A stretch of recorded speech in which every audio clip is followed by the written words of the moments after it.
Assalamualaikum warahmatullahi wabarakatuh. Bismillahirrahmanirrahim. Alhamdulillahi rabbil alamin. Nahmaduhu subhanahu wa ta'ala wa naskuruhu ala ni'amihi wa hidayatihi bidinil qawim. Asyhadu an la ilaha illallah wa rabbul arsil matin wa asyhadu anna muhammadan abduhu khatamul anbiya'i wal mursalin wa ala alihi wa sahbihi ajma'in. Wa qala Allah ta'ala fi Qur'anil Karim, a'udzu billahi minasy syaithanir rajim. Bismillahirrahmanirrahim. Laqad kana lakum fi rasulillahi uswatun hasanah liman kana yarjullah wal yaumal akhir wa dzakarallaha katsiran. Bapak-bapak, ibu-ibu jamaah Masjid Nurullah yang dirahmati Allah, alhamdulillah kita panjatkan kehadirat Allah subhanahu wa ta'ala. Allah Rabbul Alamin, pencipta, pemelihara, pemilik alam semesta ini, atas karunia yang telah dilimpahkan kepada kita semua. Alhamdulillah kita dalam keadaan sehat walafiat, iman di dalam agama yang diridhoi oleh Allah subhanahu wa ta'ala, yaitu agama Islam.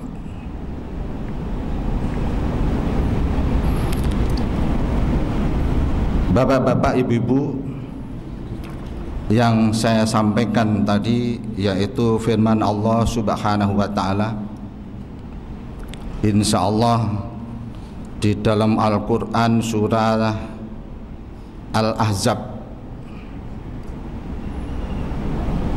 yaitu surah yang ke-21, ya, Al-Ahzab 21,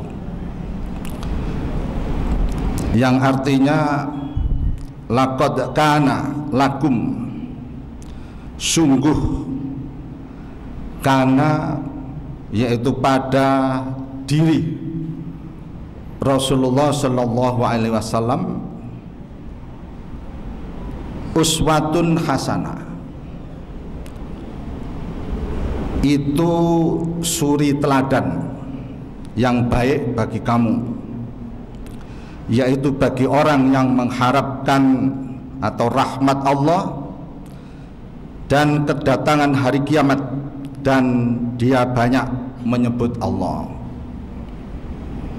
Jadi artinya bagi siapa yang mengharapkan keridhaan Allah subhanahu wa ta'ala, itu adalah contoh suri teladan, yaitu Nabi kita Muhammad sallallahu alaihi wasallam. Jadi ada suatu pertanyaan, jadi kira-kira kita di dalam berislam ini, jadi mencontoh Nabi itu di dalam hal apa? Kalau kita perhatikan di dalam firman Allah subhanahu wa ta'ala, ya ayyuhalladzina amanu dkhulu fis-silmi kafah wa la tattabi'u khutuwatis syaitan.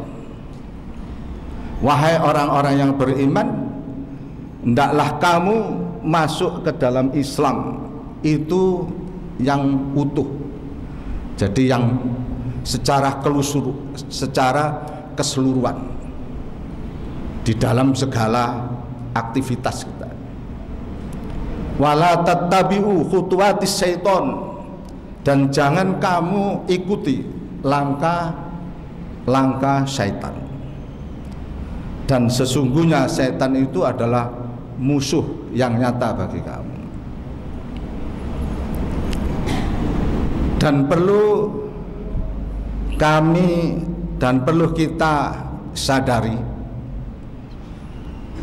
dan merupakan suatu keyakinan bagi kita semua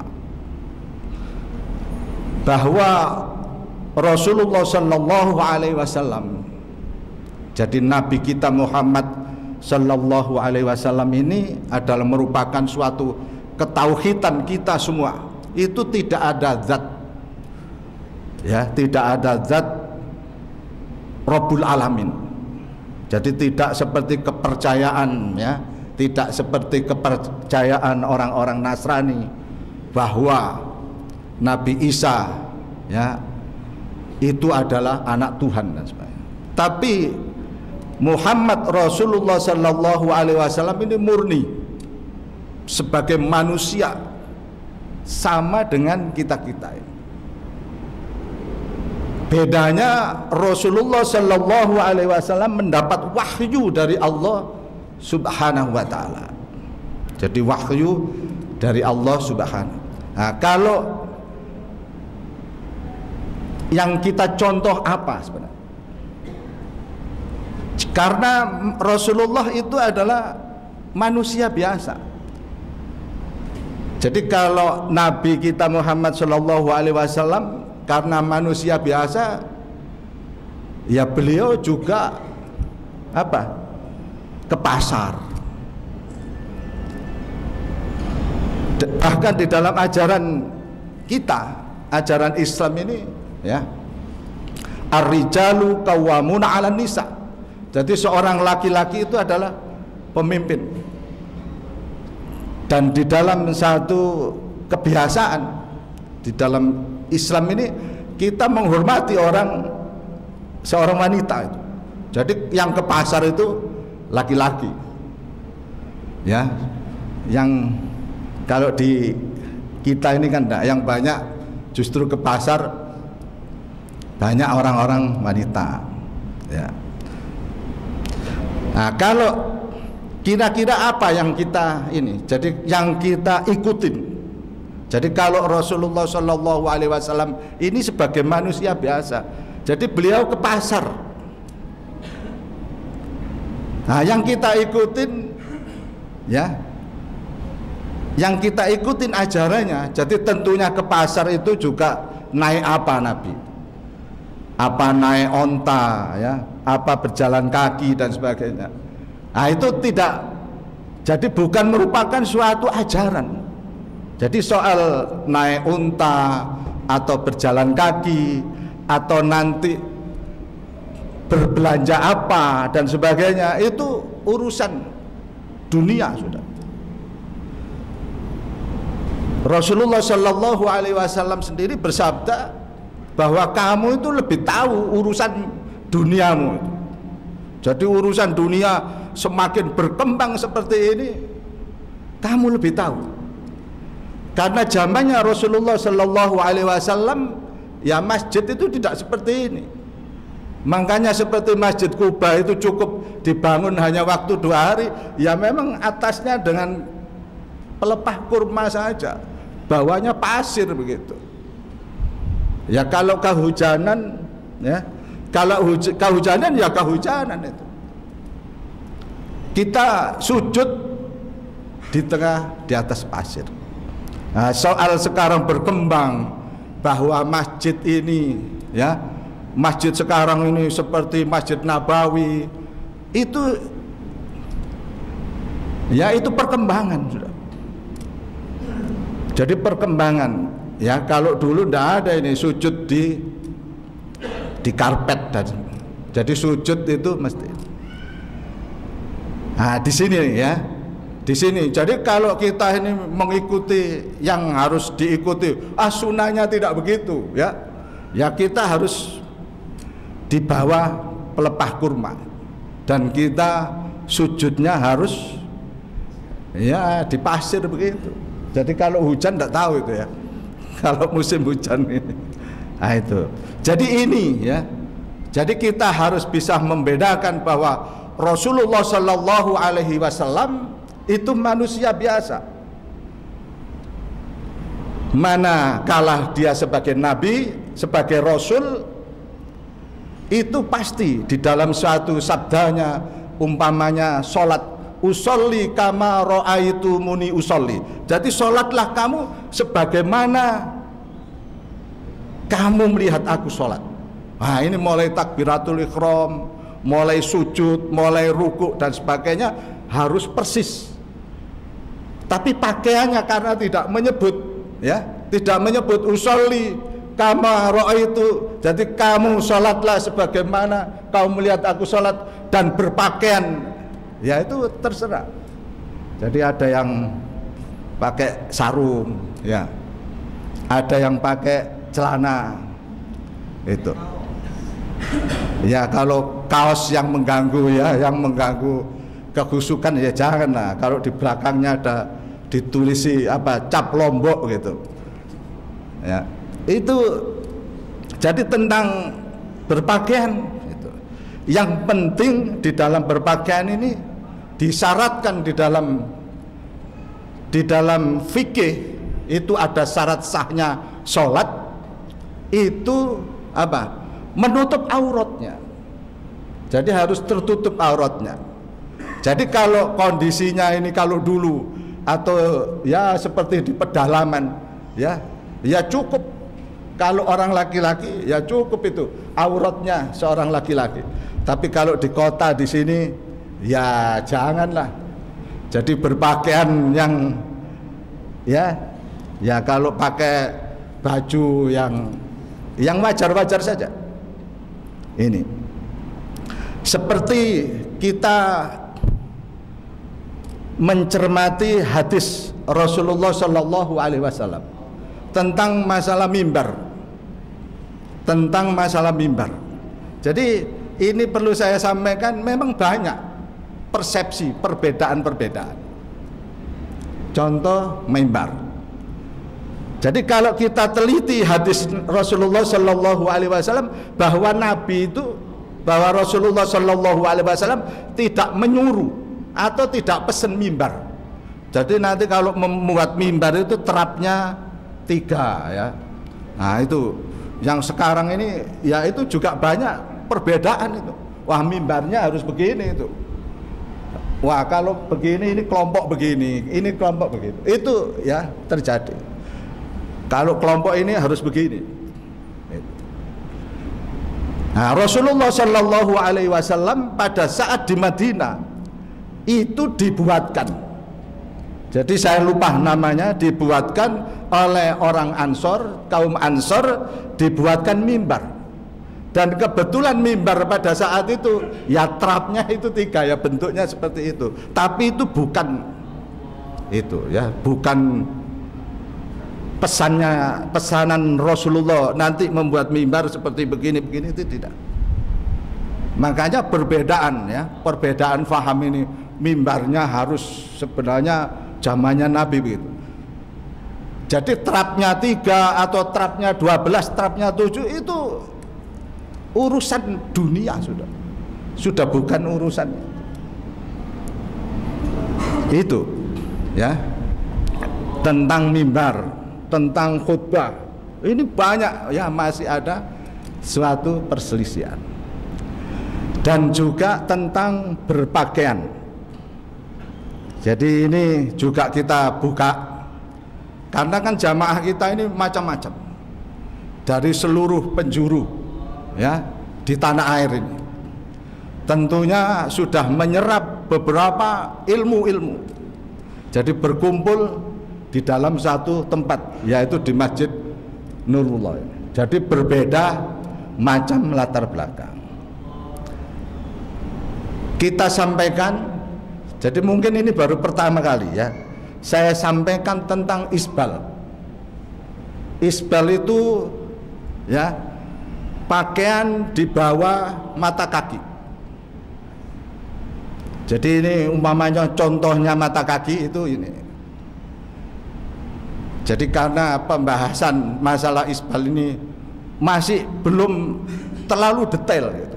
Jadi hanya disampaikan yang sepotong-sepotong begitu tentang isbal ini.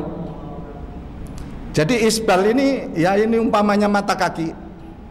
Jadi kalau bapak itu masih di sini, jadi kalau ibu itu ya pakaiannya justru harus menutup kaki. Tapi kalau bapak ini ya di sini ini masih belum. Jadi umpamanya ini mata kaki itu masih di sini belum, masih di sini ini belum. Kalau sudah di sini, ya di bawah ini, itu namanya isbal. Jadi menutup mata kaki. Kalau kita perhatikan di dalam suatu hadis, ya, jadi insya Allah berkaitan dengan hadis ini 44 hadis dari beberapa imam. Yang terkadang apa? Terkadang kalimatnya itu yang sama. Jadi Allah tidak melihat 3 golongan. Itu hampir banyak. Dan hadis 44 hadis ini semua hadis, dan 13 di antara hadis itu yang sahih menurut ijma ulama. Ijma itu keputusan ulama. Itu diantara 13 hadis itu menyatakan barang siapa yang menjulurkan pakaiannya di bawah mata kaki karena sombong, itu semua. Jadi hampir 44 ya. Jadi 44 hadis. Jadi kira-kira 13 hadis itu yang sahih menurut ijma ulama. Nah itu. Nah inilah ya. Dan juga diantaranya ada suatu hadis, ya hadis yang diriwayatkan juga diantaranya, dan perawi hadis ini adalah ditulis pada saat 103 Hijriah, jadi setelah Hijriah. Dan ini ada hadis juga Rasulullah Shallallahu Alaihi Wasallam ini memerintahkan, jadi orang sholat itu diperintahkan untuk ngulangi, untuk berwudu. Jadi setelah berwudu dia sholat lagi. Setelah sholat lagi Rasulullah perintahkan suruh kembali lagi untuk berwudu. Maka sahabat bertanya, mengapa Rasulullah kau perintahkan, setelah itu diam? Setelah itu diam. Jadi Nabi itu diam. Dan hadis ini kalau kita perhatikan kesohiannya, ya, kesohiannya itu tidak sohih menurut ijma ulama. Jadi tidak ada suatu keterangan. Tidak ada suatu keterangan. Nah ini kita ambil ya, kita ambil suatu kesimpulan di tengah. Jadi kita ambil suatu kesimpulan di tengah.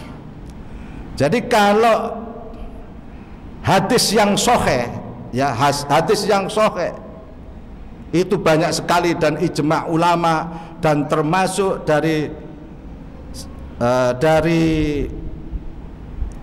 Albani ya. Siapa itu? Salahuddin Albani itu. Salahuddin ya. Nasaruddin Albani itu diantaranya juga banyak yang disahihkan oleh beliau bahwa isbal itu adalah karena sombong. Jadi menutup kaki ini itu yang dilarang, mata kaki ini adalah karena sombong. Jadi pada suatu kesimpulan ini beberapa hadis ya, beberapa hadis sahih, dan kita, jadi kalau kita perhatikan juga Rasulullah Shallallahu Alaihi Wasallam, barang siapa yang menyampaikan suatu keterangan hadis itu palsu dan dia tahu kepalsuannya, terus ya disampaikan tanpa diteliti, maka dia termasuk golongan. Jadi kalau kita ambil satu tengah-tengah ya, bahwa isbal itu jadi menurunkan pakaian di bawah mata kaki itu kesimpulannya yang banyak adalah karena sombong. Jadi karena sombong itu ya. Jadi karena kita perhatikan jamaah di Nurullah ini jadi bermacam-macam jamaah ya. Ada yang pakaiannya diangkat, ada yang ini saling apa? Saling menghormati, saling menghargai. Jadi orang yang menurunkan ya, yang celananya itu di bawah mata kaki itu ada dasarnya. Jadi tidak dilarang. Dan orang yang termasuk kehati-hatiannya untuk menjaga kehati-hatiannya, maka ini juga ya silahkan saja. Jadi yang jangan sampai di dalam satu jamaah ini terjadi suatu perpecahan hanya karena ini ya, apalagi kalau sudah melihat imam, wah imamnya ini apa itu pakaiannya di bawah mata kaki, semua itu ragu-ragu, semua ya ragu-ragu, bisa tidak sah soal. Jadi keraguan-raguan. Nah, ini ya, ini adalah tujuan kita buka. Jadi kita sampaikan ini ya supaya faham. Jadi paham. Jadi itu adalah terjadi suatu perbedaan. Nah, kesimpulannya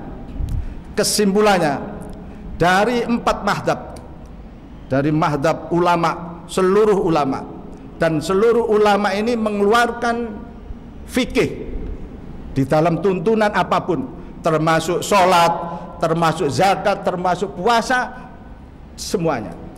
Tidak ada satupun ulama, apakah itu dari Imam Syafi'i dan sebagainya, bahwa isbal itu termasuk suatu syarat batalnya sholat. Ini tidak ada.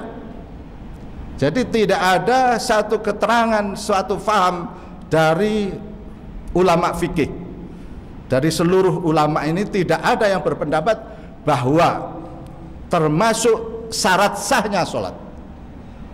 Ini demikianlah bapak-bapak ibu-ibu yang bisa saya sampaikan. Jadi mudah-mudahan jadi membawa satu wacana kita semua, jadi wawasan kita semua ya, di dalam beragama ini jangan hanya karena, jadi Islam ini kan begitu, perbedaannya sedikit-sedikit aja, masalah mimbar, masalah khutbah ya, masalah khutbah. Wah, zamannya Nabi tidak pernah Rasulullah itu khutbah pakai bahasa Indonesia, pakai bahasa Arab. Loh, itu tidak pernah satu kali pun Rasulullah berkhutbah pakai bahasa Arab. Wah, akhirnya kalau disampaikan bahasa Arab bagaimana? Hah? Ngantuk semua, tidak paham. Oleh karena itu dialihkan ya, dialih bahasa ini. Dan ini adalah merupakan suatu jumhur ulama juga, ketetapan ulama. Jadi untuk alih bahasa itu tidak apa-apa. Jadi semua itu adalah ketentuan dari para ulama. Demikian yang bisa saya sampaikan, mudah-mudahan bermanfaat bagi kita semua, dan kami akhiri subhanakallahumma wa bihamdika asyhadu an la ilaha illa anta astaghfiruka wa atubu. Wassalamualaikum warahmatullahi wabarakatuh.